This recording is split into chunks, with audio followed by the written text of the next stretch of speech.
Carolina. We thank you all for being on the call this morning. I want to thank you all for your patience and understanding the process in getting these funds awarded. Remembering we are under a new administration here at the Department of Education, so there's a lot of new people coming in. We've lost a lot of key people in key places, and those folks had to be replaced. So during that process, lots of things, not just our projects, but many projects have gotten slowed down as we try to bring the new administration up on what the projects that were pending. So with this being nearly a $13 million project, there have been lots of questions, lots of meetings, lots of phone calls to make sure the superintendent is aware of what we're doing and that she is in agreement with what we're doing. The same at this process now, we've got everything cleared through her, is going through finance. And the same kind of thing is happening again. Folks have lots of questions because this is a $13 million project. And just to make sure they're understanding where the money is going, how the money will be spent. So that money right now is in the process of being set up to be sent over to ClassWallet so they can begin making your reimbursements. I encourage you to go ahead and submit any of your claims you may have. The team is currently working on those. They may have contacted some of you.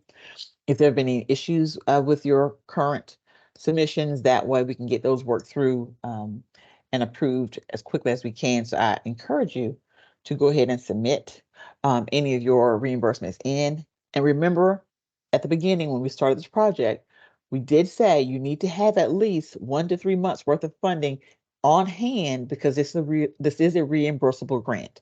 So we encourage you to for the folks that had programs in after school, if you were already having programs to continue running, if you had money that would sustain you to go ahead and start the projects. But this was a reimbursable grant.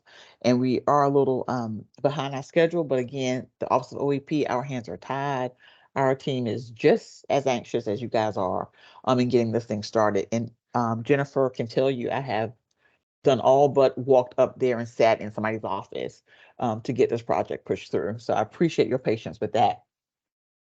What we're going to do today, our original agenda or timeline was at this point to get you guys ready for your quarterly reporting that is mandated by this project. Is also spoken about in your GAN. And that will be due to us in July. So our main point at this call, at this juncture, was to go ahead and go over that quarterly report. I will go over that quarterly report. We were also going to have audit services do a presentation for you, but I didn't want to overload you with too much information. The auditing information is just good information to have as you guys move forward in case there is an audit. So we will schedule that at a different time. What I will probably do is have audit services do a recording and we'll paste that on the website. It won't actually have to be a technical assistance. And then if there are any questions with that, we can have a office hours if you have any questions for folks in auditing services. But what I'll do today is I'm going to actually go back over one of my presentations because since we've got some budgets in, we've got some questions in, we've gotten some reimbursements in, there's lots of things you guys have missed or have forgotten that are very, very important. So I'm going to go back over a previous presentation and then we're going to tack on the actual quarterly report information at the end. There'll be a couple of times we'll stop for questions. And Jennifer, I think the chat box is open. So team, if you guys are out there, you can handle some of those chat questions as they come into the chat box. And if not, I'll catch those when I pause for questions. Let me get my screen ready.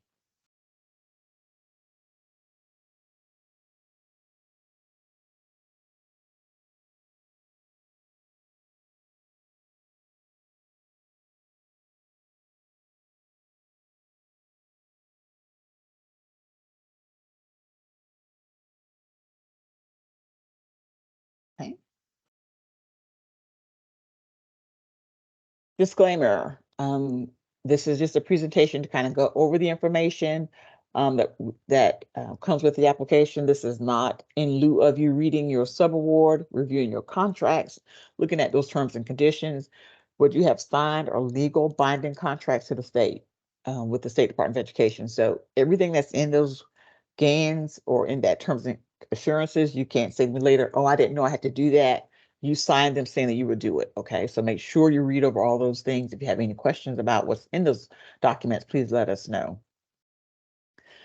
Keep in mind that these ESSER funds were sent down to our agency to prevent, prepare for, or respond to COVID, right? So anything that you do, this should be your organization's bottom line. If there's a project you want to do, there's something new you want to implement, there's something you're going to bring to my office about implementing, you be sure to ask yourself, does this activity prevent, respond to, or prepare for COVID? What I mean by prevent, or if you're buying PPE, if you're buying hand sanitizer, those types of things prevent. If you're responding to, you're doing social emotional development for the students, you're doing tutoring and academic exercises you're responding to and prepare for. There may be some instances where you need to do some training on how to protect yourself, while you wear a mask, how to wash your hands. Even in some cases, having students spread out a little bit more, needing extra space for kids. So this should be your bottom line question for everything that you do, because when you bring it to us, this is the question we have to ask ourselves. So make sure everything you do is preventing, responding, or preparing for COVID. As I said, the purpose of the session is to review the reimbursement process, some documentation procedures, and our quarterly reporting. Just a reminder, the periods of performance are January 1 through January 1 of 2023 through September 30th of 2024. We cannot reimburse for any funds prior to January 1 of 2023, and we will not be able to reimburse for any funds after September 30th of 2024. You should have received your award documents, which would have been a cover letter, your grant notification, your federal assurances and terms and conditions, an affidavit of understanding for both your agency and for your vendors. We ask you to go ahead and get those in as quickly as we can, because we cannot release any funds to you until those documents are in. Your GAN has to be signed, the terms and conditions have to be signed, as well as the affidavits. So if you have not, some of you guys have been great. I mean, the quick as we got them out there to you, they all start coming back in. But if you have not turned it in, make sure you do so. And we're looking for the signature of who you guys listed as the authorized official. So that person is who the GAN is issued to, and that person is who we're entering into the contract with. So those things need to be signed by the authorized official. Again, read it carefully. These are legal binding contracts, and your signature, this is your agreement to do all that's in these, all this is required of this funding. So we ask that you please look through all of that. If you have any questions, to let us know. I just made myself a note here. This hyperlink, which you will receive, goes to this page. If you go out to the Department of Ed webpage right now, our applications are archived because the application process is over. So you have to go into the archives to find it. So we're going to share this link for you. If you can, Jennifer, drop that for me in the chat. If they can copy it, if they want to paste it onto their browser. But this is where we will be posting all of our videos, all of our technical assistance, all of our paperwork, all of your field trip forms. We'll put some time and effort examples out there. So this is your resource page. I ask that you go to this page for certain questions before you contact our office. Like I said, these videos are out there, the transcripts are out there, the slideshows are out there. Make this your first point of contact. If your question can't answer then send our team an email.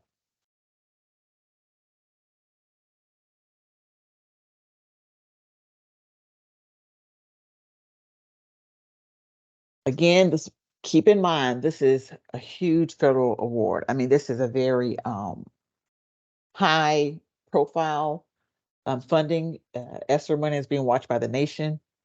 We get tons of calls from a variety of folks asking about the spending of this money, how's this money being spent, who are we giving the money to.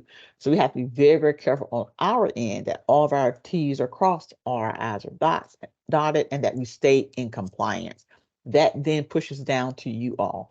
A lot of the things we ask you, you may think, oh my gosh, why are you asking me to do this? We're trying to protect you and ourselves. So the statement has always been not if you're audited, the statement is when we're audited. So we are definite that the federal government will come in and audit the Department of Education on these ESSER funds.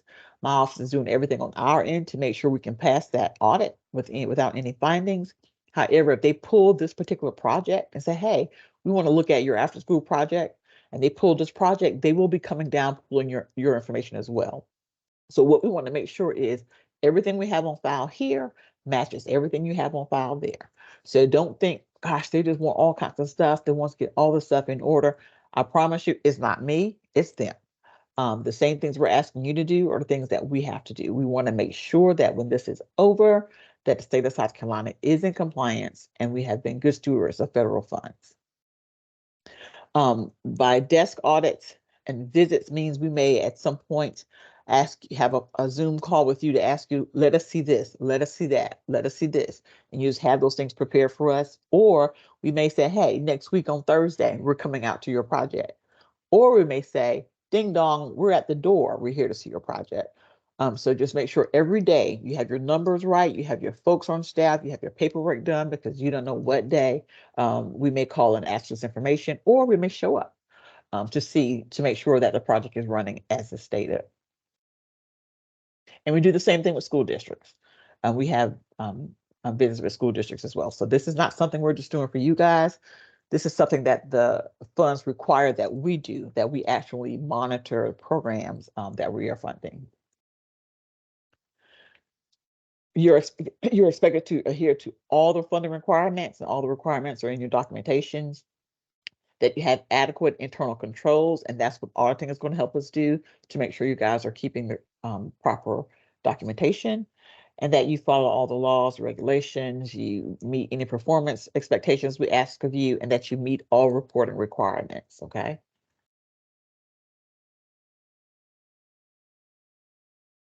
We're going to go over this again because this is very, very important. First and foremost, we cannot fund food in no way, shape, form, or fashion. So if you have a nutrition workshop, which we think is great, I love the idea of a nutrition workshop. I need to be in a nutrition workshop, right? But we can't pay for the food. So we can pay for the service, we can pay for the supplies you may need, but we cannot pay for food. So if you have a nutritionist or a nutrition type project that's in your program, and you send to submit that invoice, especially that invoice, if it's not itemized, it's going to come back to you. We want to know what you've paid for and make sure you did not pay for food. If we have never said that you cannot charge folks to attend this project, we've never said if you're charging a tuition right now you had to stop. This is not 21st century. 21st century does not allow that. We do, because we understand these funds are for a limited time. So we're not going to tie your hands in creating a funding source when we know our funding source is going to end. So we did not say you could not charge folks or you could not get money from other places. So if you are charging tuition or admission for your programs, that's fine. Use those funds, right, to pay for the food. But we will in no way pay for food. And don't try to get it by us, because let me tell you, my team, the reviews, they are sticklers for the law, and they will catch it. Okay.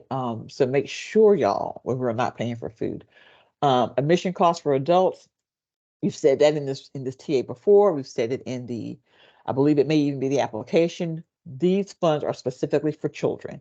So if you have, of course, we know on field trips, you have to have chaperones. You have to use another funding source, right, to fund those adults admission. Okay, keep that in mind.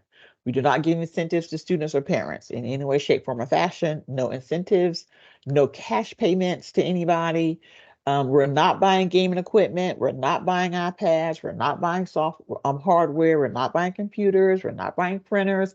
All that stuff creates issues at the end, because it's a whole process for us to collect that stuff back from you, or to have all this paperwork signed by our attorneys to let you keep it. For this particular project, since it is so short, we're not buying any we can't buy gaming equipment anyway, but we're not buying any computers. Budgets came in with thousands of dollars for iPads. No, we're not doing that, okay? No computers, no gaming equipment. If you have other funding sources with your programs, this is a great way to reallocate these extra funds to cover some other projects for you and use those monies to buy the technology that you need. We're not buying clothing. I know on field trips, I've been in the school district for 20 years. I've funded after-school programs for 20 years. And the first thing I want to do, I want everybody to have matching shirts, which is great.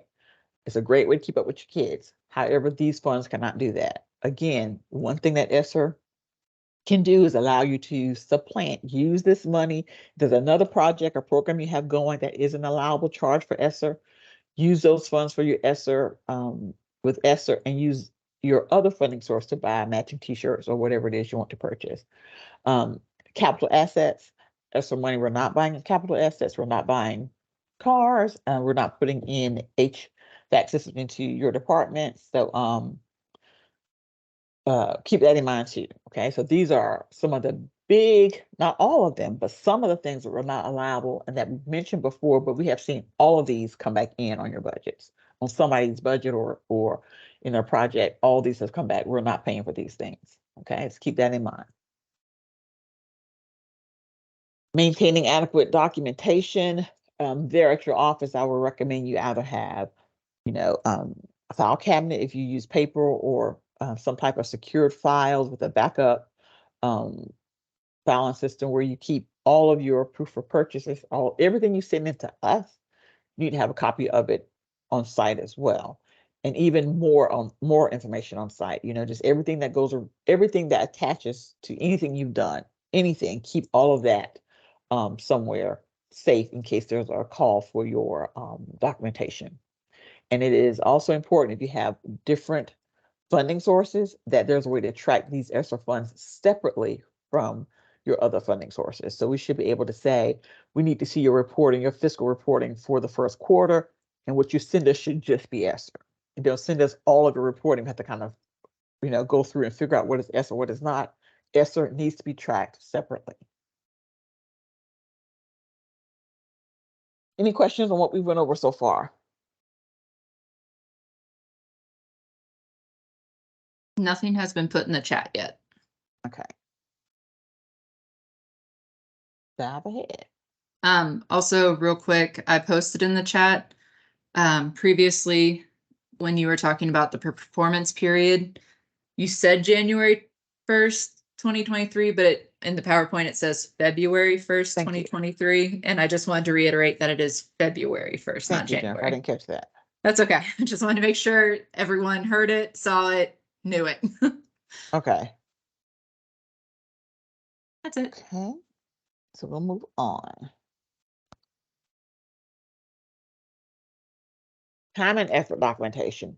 This is very important because the most of your budgets, the majority of your budget, right, is to pay your staff. So if your staff is fully and completely funded by ESSER, there are no other funding sources, okay, then you're in one category. If you have multiple funding sources coming in and your staff is paid 25% of their time is paid from this funding source, and 75% of their time is paid from the ESSER funding source, then we have to have all that documented. It's called your time and effort. So if you are 100% ESSER, what you can submit to us is called a semi-annual certification, which means, and this is easier to handle for what we will accept would be what my office has to do. I submit a list every 6 months that says these people worked 100% of their time on ESSER projects. I just list all their names, and then the director or their immediate supervisor signs it, and that will be fine for those that are paid 100% through the project. That needs to be done. The law requires at least 6 months. However, we'll talk about a little bit later on. We're going to require it a little more often to make sure it's being done. Once we feel comfortable that everybody is doing it, we may drop back down to the 6 months, but we'll talk about that in a moment. If you guys are being paid from multiple sources, you will have to do a different type of reporting for us. It's called a PAR, and you have to. What I probably will do is put on the website a copy of what one looks like, because it would show how much of my time is spent on ESSER, how much of my time is spent, with 21st Century, how much of my time is spent with general funds, and we'll calculate that to be 100% of my time. And that way we can see who is getting paid, that ESSER is being paid for folks who are working on ESSER project.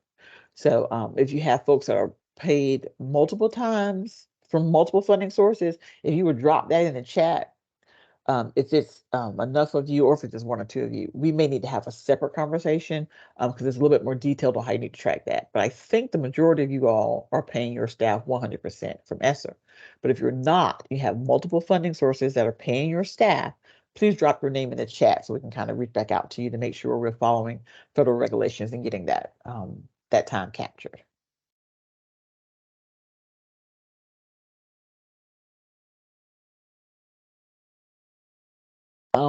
We have started looking at what has been submitted to us so far. And again, this is information we went over in the previous webinar. It has been on the web page, and I think I thought I've said it over and over again, but we have lots of what have come in has still not been the right documentation. Again, this is not a Tanya Smith requirement. This is a federal requirement. So for your payroll expenses, which is the majority of most expenses coming in, that timesheet or other documentation has to be signed by the employee and the supervisor. It must show the hourly rate, the dates of the service, and the total hours worked. So some of you have systems that you can submit to us. They're not necessarily timesheets, but the systems generate reports, right? And the reports show Tanya Smith and the dates that I worked and my hourly rate, the hours, all on that sheet, right? On that reporting. That's fine, as long as I can see all that information. It comes from your payroll reporting. Or if you don't have that and you have individual timesheets, whatever you do, submit those. But those timesheets have to be signed by both the employee and the supervisor.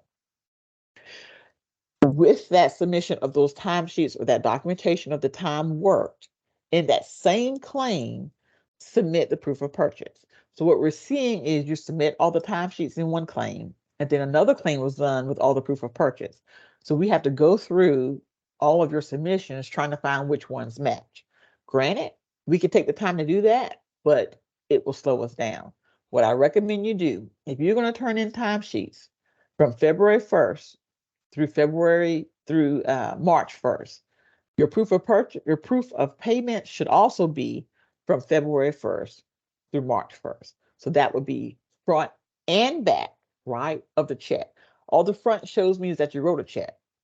The back shows me that you paid the check, okay? So I need the front and the back of the check, or a bank statement that shows if you have the check numbers on your reporting, that those checks has actually cleared the bank.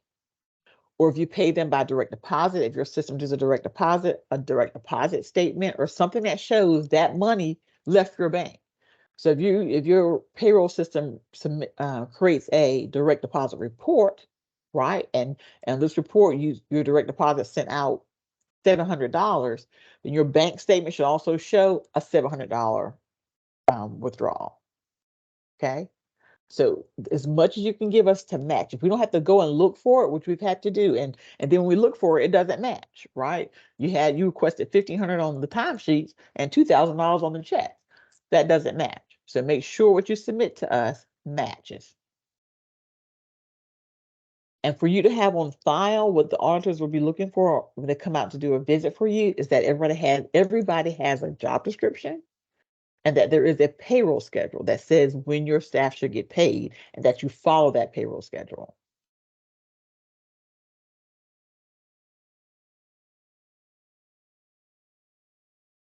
Again, we said we need the copies of the front and the back of the checks, a bank statement showing the checks clearing, direct deposit. Cash App, Zelle, PayPal are not acceptable means of payment for this funding. We need you to use QuickBooks or some other type of system. These quick, convenient ways that we do paying now will not work. We need to have a system that can help us actually track and monitor your spending. And as I said, it's highly recommended when you're submitting your payrolls to ClassWallet, submit the timesheets and the proof of payment for the same period in the same claim. And what you can do if you've already submitted timesheets and you didn't submit the proof of payments, you can go back into that same claim and add the proof of payments, or vice versa. Transportation, again, this is information we gave before We at the beginning, and we did it at the last meeting that we've had, because this is the same presentation. I haven't changed anything. We will only reimburse for mileage to transport students to and from the program and to program events. Only mileage. We cannot pay for charter buses. We cannot pay for vans. We can only pay for mileage. So if your agency is going to rent a charter bus to go on an after-school program, to go on a field excursion, fabulous. We have no problem with that. We won't pay for the actual rental of the bus, but we can pay for that mileage, and you can use that mileage toward the rental of the bus, but we can only pay for the mileage. So do not submit to us receipts about for the rental of a bus. You can only submit to us receipt for the mileage, and that mileage needs to show the date of the transport, the time it left, the time it came back, and the total miles traveled during that transport. That would be for field trips, taking the kids back and forth from home, or whatever. All we will pay for is the mileage. Okay. And the mileage is at the state rate of 65.5 cents per mile.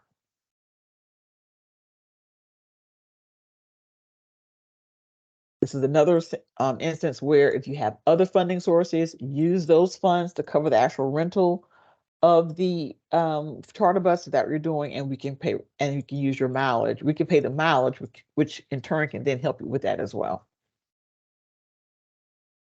But it is reimbursable, so we have to see where you've already paid that mileage, right? For us to be able to reimburse you. Your invoices, when they come in, they have to show the date of the purchase and the total cost. If it was something that you ordered online, include the shipping, always include your sales tax. It has to be itemized, showing what items were purchased, including the unit price and the name. And remember, these are federal funds. So some of you do have programs that are in churches or other religious entities. We cannot fund anything that has any religious connection to it. These are federal funds, a separation of church and state. So we cannot pay for anything that has any religious connotation to it. Keep that in mind. So again, those things can be paid for from other sources, but not with these funds. And if you have a receipt where you went out and you bought lots of things, and some of the things you bought did include some Christian or religious activities or religious things you had to buy, we ask that you strike through those, decrease that amount from your request, including those taxes, and submit it. Because after this first round goes out, since I've already said this, anything that's in there now, if my team can work through it, they will. If it comes again and there are religious things on there, we're going to reject the claim. You'll have to resubmit. Keep in mind, my team, this is not the only project that they have. The team that's doing these reimbursements for you all also cover about 120 nonprofit, I'm sorry, 120 private schools in the state where we're doing the same thing. So this is not their only project. So the cleaner you submit your claims, the quicker they come back out. So if anything that's in there right now, they may kind of call you to talk through what you have to get it corrected. But from this point on, they will be rejected and you have to resubmit. Oops. All forms of proof of payment must include the entity's name, the date the expense was incurred, the purchase total, and the vendor. So keep that in mind when you're submitting your maybe like your check registers. Most check registers have the entity's name and maybe the last 4 digits of the credit card. And if you bought something from Amazon, what we've done in the past, if the Amazon purchase has the last 4 digits, and then your check receipt or your check statement, your bank statement has the last 4 digits, we can see those are the same credit cards or debit card used for those purchases. So make sure that information is there, and the items should match. And what you submit for proof of purchase should match what you submit as invoices. Again, submit everything that goes together.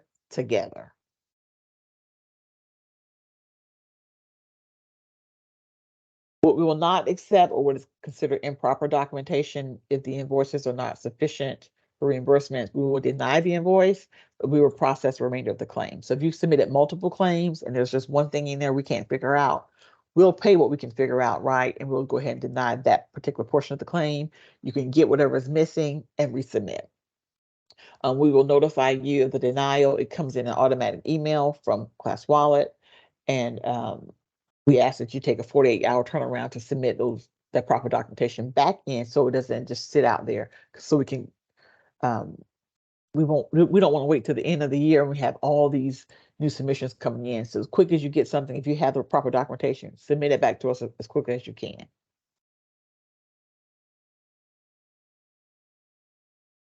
And if you can't find it within the 48 hours, let it stay rejected. Just submit it as a brand new claim when you get everything together at another time. But if you're going to submit it under that same claim, it needs to be within 48 hours. Field trips. It is highly recommended. I would even take out recommend and say you need to get pre-approval for all field trips before you go, even if they've been approved in your budget, right? That way we have a form on file, it's on the website that you can use to complete your field trips. Keep in mind, we're only paying for the cost of the student admission only. We're only reimbursing for the mileage at the 65.5 cents per mile, and the cost of food cannot be reimbursed. Again, in my experience with field trips, especially in the summer, they give you this total package where you get everything included, the admissions, the food. It needs to be itemized. We'll pay the admission. Another funding source will need to pay the food.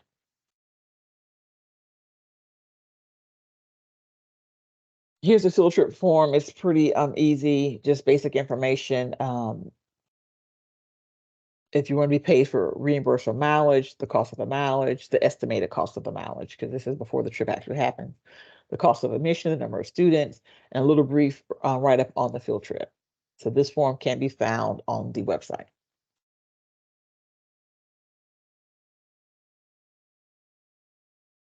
Rentals and utilities. A lot of you we know are renting space for your programs. We recommend that you have an MOU or contract that outlines that rental agreement, that is submitted to us. If it has not come in already, let it come in with your first submission to ClassWallet. You can actually put that in ClassWallet, or you can send it to your contact person via email. What will happen? Anything that is a purchase services, that is a contract, a vendor, before a purchase is made, the team will be checking your files to make sure there's an MOU on file. So make sure everyone you submit a payment for, there's an MOU or contract on file, preferably prior to you submitting those invoices. And again, documentation of the payment must be submitted for reimbursement.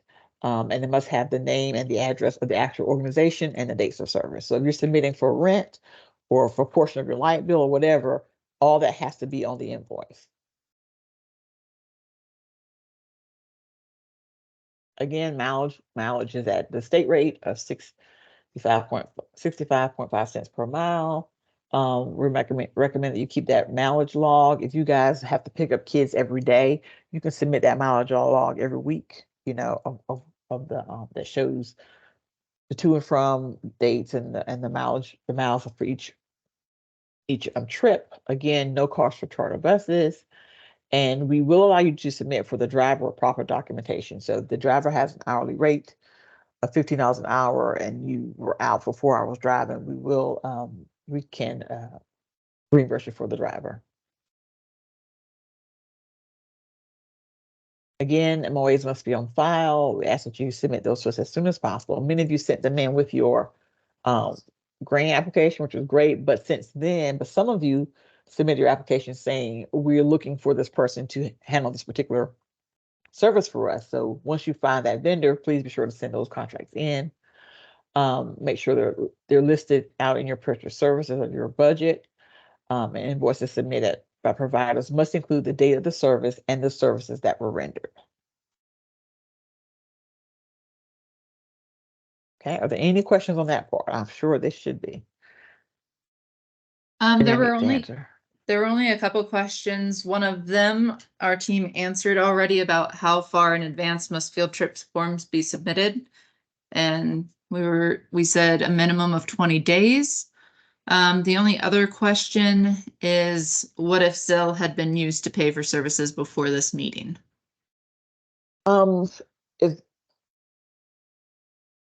Again, with that, this was something that we mentioned prior before in the other presentations, that you have to have, and even in the application, you have to have a electronic way for payroll. We stress that.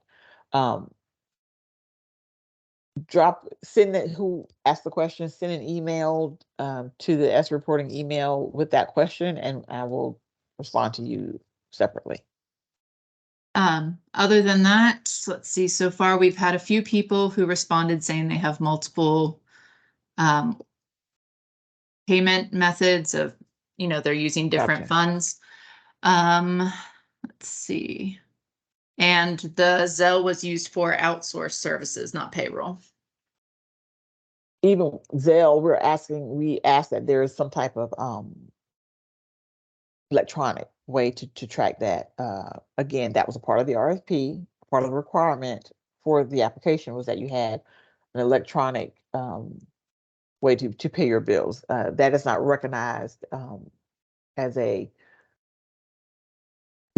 electronic form of payment, right? Zelle, PayPal, and Cash App. Too many things go wrong with that. Too many things, they crash. Folks can break into them, and I've had 2 Cash Apps because folks have hacked my Cash App. So we strongly recommend you guys get QuickBooks. QuickBooks, some portions of that are even free. Or go back to writing checks or using your own debit card. So as I said, you have been doing that. Again, these are things we said at the beginning that were required for the funding. It is in the RFP. When you submitted your application, you signed that you read the RFP. So if that's what you've done, let me know. We can discuss that individually. And it is very, very important, you all, to read everything we send to you. If you have any questions, go back to the technical assistance, go back to these slide presentations. If you don't know, you can always email us to ask, but it is very, very important that you follow what is outlined in the application and in your terms and conditions and in your GANs. It's very, very important. Okay. I'm sorry, Jennifer, you're speaking. Oh, no, it's okay. Another question, if there is a pay increase for a vendor, what will need to be added to the timesheet? Okay, I don't think vendors are on your timesheets. Vendors should be a separate purchase service.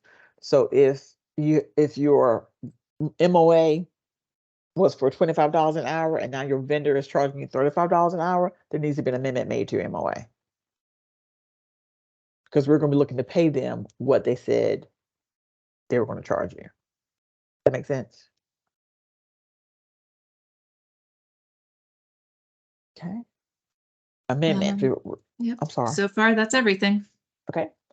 Amendments. We're already getting amendments, and we're expecting them to come in because what you do in writing is not the same thing that happens when you put it to actual work. So amendments must be approved before the change in the budget or the scope of work is made.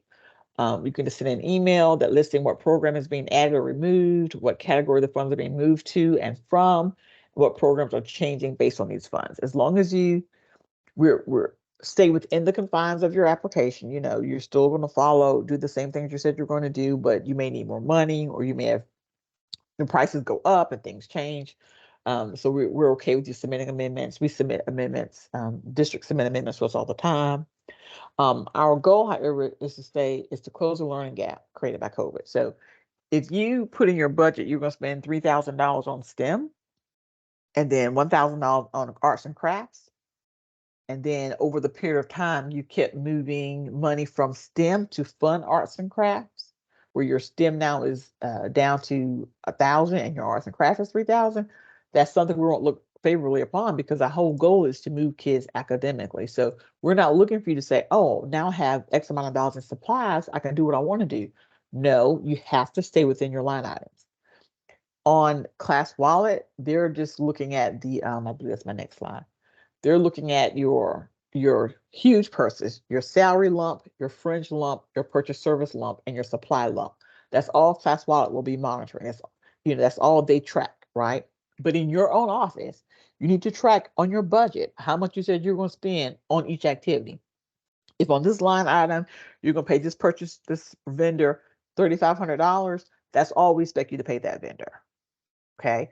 the next supply item was $1,000. That's all we expect you to spend in supplies. Now things do change and prices go up and go down. So we allow for some amendments, but we are expecting you guys to monitor that. Now, what our team will do is probably every quarter or so, we're going to go into and see where you are in those line items to make sure you're not overspending any of the lines. So make sure when you do your spending, you are looking at your budget, that you are saying, if I have $500 budget for arts and crafts, I need to spend $500 on arts and crafts.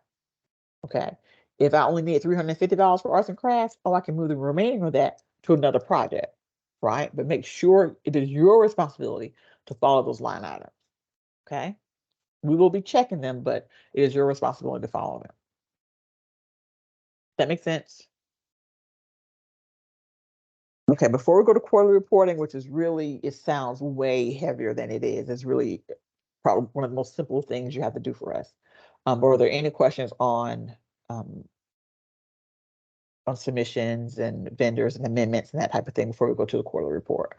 We did get one question. Okay. It said, is there a 65% staffing, 35% program ratio like in the CCLC grant? Off the top of my head, I cannot remember. Jennifer, can you check the RFP and see? I think there is, but I don't know what the percentages were. That is currently what I'm looking up. So I'm Okay. looking Just drop through that in it the right chat. now. Yeah, she'll drop it in the chat for you. Quarterly reporting. We're doing this now because you guys have received your GANs, and in your GAN, it outlines the requirement for quarterly reporting. Quarterly reports are due the 5th day after the close of each quarter, and here are the quarters for you. And so as you can see, we fall in this April to June 30th quarter, so there will be a quarterly report due on July 5th. The first report would be through February 1 through June 30th. And what we're asking that you do when you submit this quarterly report, only submit on this report what has been reimbursed from ClassWallet, not what has been submitted or what is pending, because we're trying to track how much money you've actually spent. So all because it's in ClassWallet and it's pending, you haven't spent that money yet. It's still there. They could reject that claim. They could decrease the amount of that claim. So don't count that. Only count what has actually come back to you. So by July 5th, I am prayerful that you guys will say, we got this much money back for salaries. We got this much money back for purchase services and this much money back for supplies. So we're looking at the amount of money that was sent back to you in reimbursements from ClassWallet, not the amount of funds you have pending in ClassWallet. Even if you have stuff pending within this quarter, if it was not paid back to you, do not count it on your quarterly report.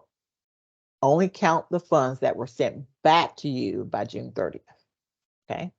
And it will be that for every quarter, just what is sent back to you by the last date of that funding quarter.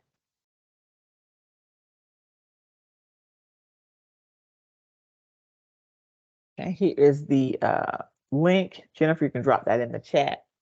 It will also be available on this technical assistance. But this is what that link takes you to. It is the quarterly report, and it's very simple. You put in your name, your first name, your organization name. Then we change that, Jennifer. Do that. Then your contact name. And your authorized official may not be your contact person. That's okay. Make sure we're reaching out to the right people. We've had some issues where we sent stuff to the authorized official, but they're not the person who handled the work. So it's getting backed up in, who gets what. So make sure that your authorized official is who needs to sign it, but that may not be the person we need to be talking to. So make sure we know who we need to contact at your entity, right? For big things, we normally send it out to both the authorized official and that contact person, but we don't want to have to have emails sitting and waiting in the authorized official's email if we can easily get it to, someone who can make the decision for us quicker. So make sure right here we need that contact person's name and their email and their phone number. And this drop down will we can see which quarter you're reporting for. So you'll be reporting for quarter 4, which is the end of this quarter, end of this reporting period. And as for the total allocation, the amount you were awarded, your full amount of the award, what's on your GAN, right? The amount that's on your GAN needs to go right here. And then in this box, you will put the amount of money that was sent to you in this quarter from ClassWallet. Okay, not the amount that's pending, but the amount that you have received. That is the money that's been spent, right? And here you're going to put in there the amount of salary that was spent, and you're going to describe, who got the money. Benefits, if you're paying benefits, purchase service, you might want to, we had our vendors come in and do this project, this happened, we pay for mileage, for back and forth to the program, for your supplies, we spent this money buying arts and crafts or, books and pencils, or just whatever goes with subscription. And then the total amount expended to date, which would be, for this first quarter, just be for June, but then for moving forward, be the total you've received from ClassWallet entirely. You can probably pull that from your other quarterly reports. And then it's a pre-calculated field. It will show you what's remaining. And here we will ask you how many students you were funded to serve. Let's be clear. Some of the budgets were reduced, right? Because you asked for things that were not covered, but that did not change the number of students you said you're going to serve. Okay. What that formula we gave you was the formula that we had to go by, but you can serve as many more kids as you can, but you cannot serve any less. So even though you may have had a reduction in your amount, the number of students did not change. Okay. So you still need to put in the number of students you were funded to serve and what your average daily attendance has been for that quarter. Remember, you have to have an 80% daily attendance rate, okay, to be in compliance with the funding. And it will calculate for us right here what the percent would be. And what we're asking for here is your documentation of attendance. So you have to upload here your actual roles, your whatever you use to take attendance. If you do it all by hand, whatever you do to track attendance of students, we need to see that information here. So you need to upload it here. And we're asking for this particular one in July, I need to see the time and effort documentation for your staff for the month of June. So if you have staff members that are working 100%, I need to see that blanket certification that says all these folks work for me and are paid 100% by ESSER only for the month of June. If you have different folks can pay from different funding sources, we'll talk about the reporting we need to get that submitted to us as well. But again, I'm going to ask for this until I'm comfortable that you guys are comfortable doing it and it's being done the way it should be. Okay. So for the month of June, we're going to be looking for time and effort for anybody that I paid that you were reimbursed for during the month of June. And then you will have electronic signature with the date and all here and submit the form. Okay. So again, you will have to include the number of students served as well as your attendance for that quarter, and you will have to include the time and effort documentation for all employees for the last month of the quarter, which will be the month of June for this quarter.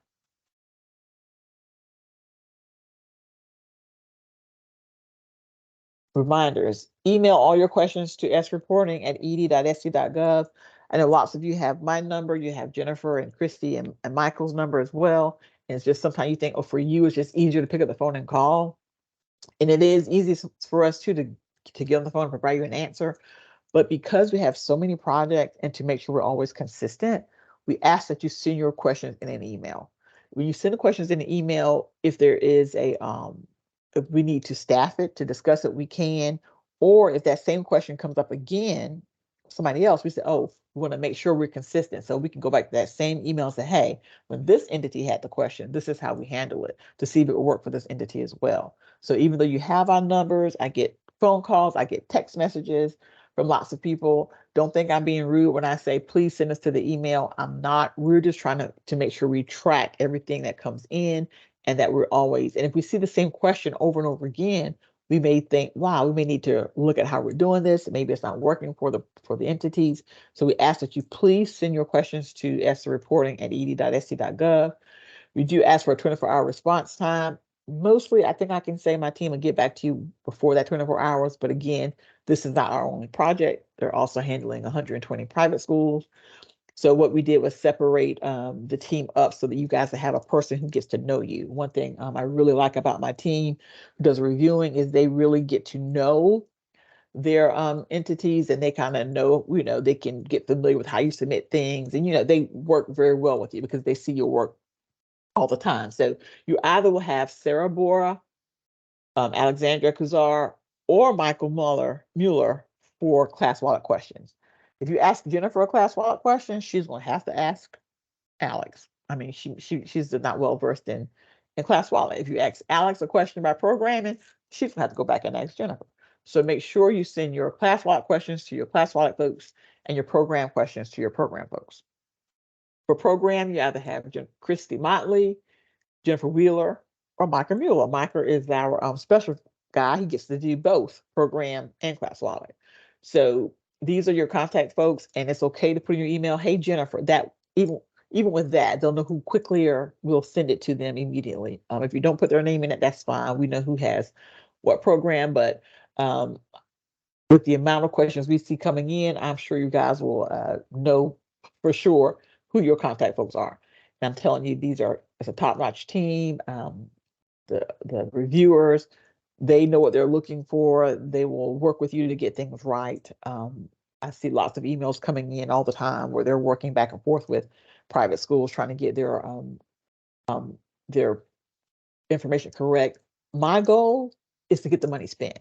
So if I can find a way to get you the money, and stay within the confines of the law and be in compliance, we will. It is not our goal to reject claims. It is our goal to fund claims. So we're going to do all we can do to fund claims if they're allowable.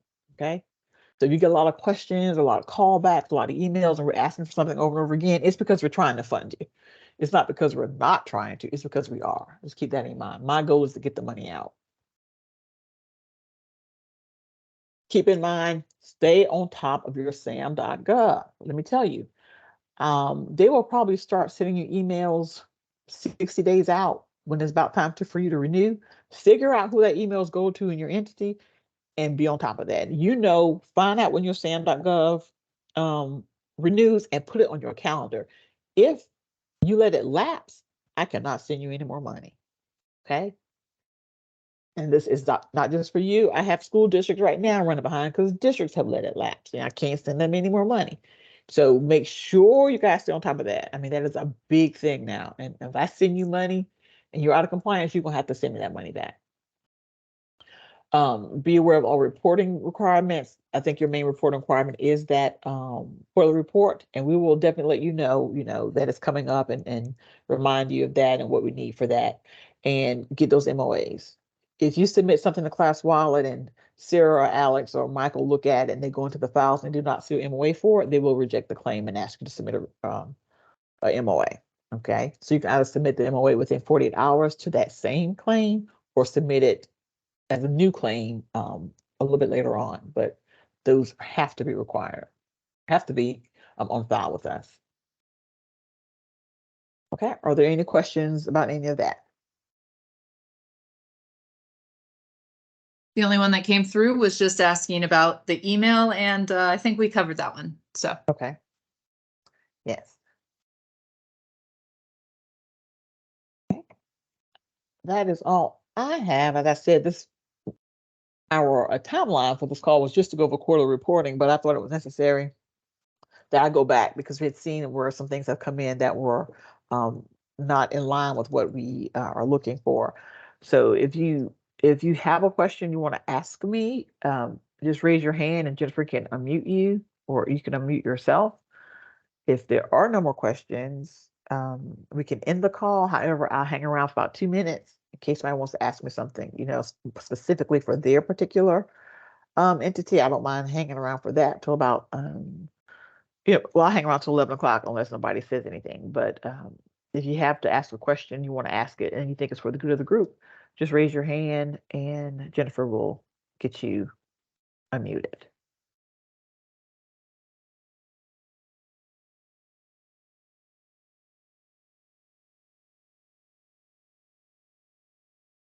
Okay. If not, thank you guys, and we will get this recorded again.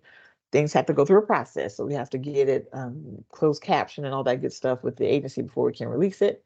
but we will submit this, put this on the website as well. So thank you Uh, all for joining.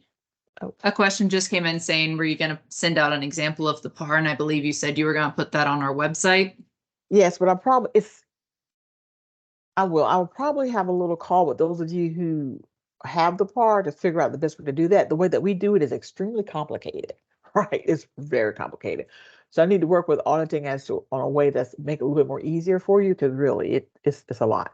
So I'll do that this week, and we'll have a meeting with you guys, and we will I want to make it as easy for you as I can. The way that we do it here is extremely complicated. And I don't want to put that type of pressure on you. So we'll get something to you quickly as we can. And we have the names of those people, if you put it in the chat, who need that assistance. If you have Right. not yet, please do so. And I think that's all. Got to thank you for your assistance. Yes, and I'll be here till about 11 o'clock. If you have a question, you want to ask me directly. All right. Thank you. Thank you. Have a great day. Have a great week.